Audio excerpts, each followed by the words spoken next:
Hey y'all, it's Leanna with Sensory Style Company, where we design with purpose, not just pretty. Today we're diving into a topic that most people forget until grandma shows up with her walker, or your friend with sensory sensitivity spends the night.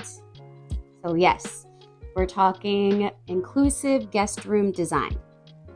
Whether you're hosting aging parents, a friend, recovering from a surgery, or a neurodivergent loved one, a guest room should feel safe and soothing and supportive, not like a random storage room with a bed shoved in it. And at Sensory Style Company, we believe every space should welcome everyone with dignity and ease. That includes your guests. So we'll start with the main character of the room, which is the bed. We want to choose a bed's height that's easy to get in and out of. So typically something that's 20 to 23 inches off the floor. And you want to opt for a medium to firm mattress, just so you have a broader spectrum of comfort for everyone.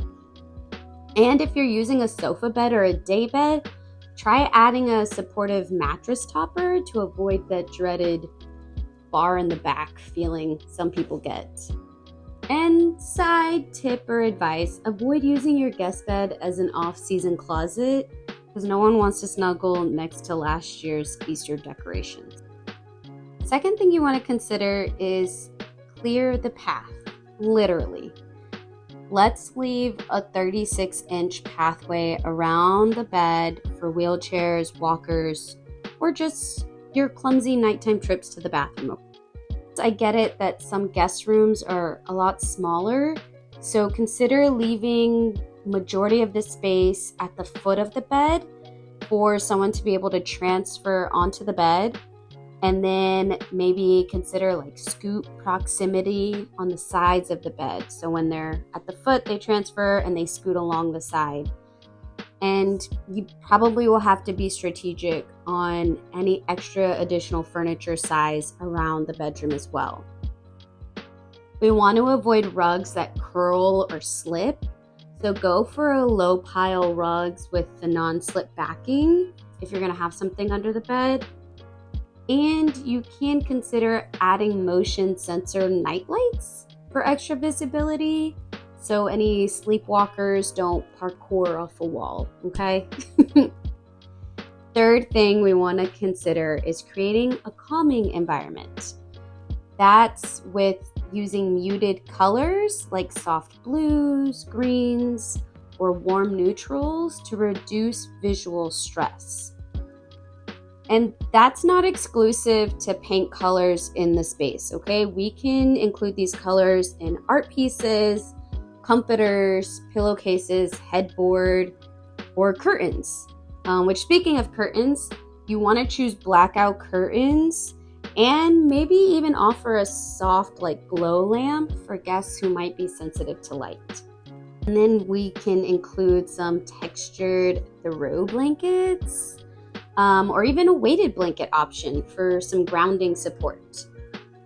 And then considering neurodivergent guests, try offering a small sensory basket. We can throw some fidgets or noise canceling headphones or maybe a lavender sachet. Fourth thing is seating, not just sleeping in the space, okay? We can add a sturdy chair with arms, maybe great for mobility support or a comfy reading nook like this. The thing I love the most about this bench also I'm sitting on right now is that it can align with against the wall over here and it turns into like a twin XL cot. So an extra kiddo or a friend can utilize this space as well. You also want to have surfaces within arm's reach of the bed for like water, medications, or even glasses.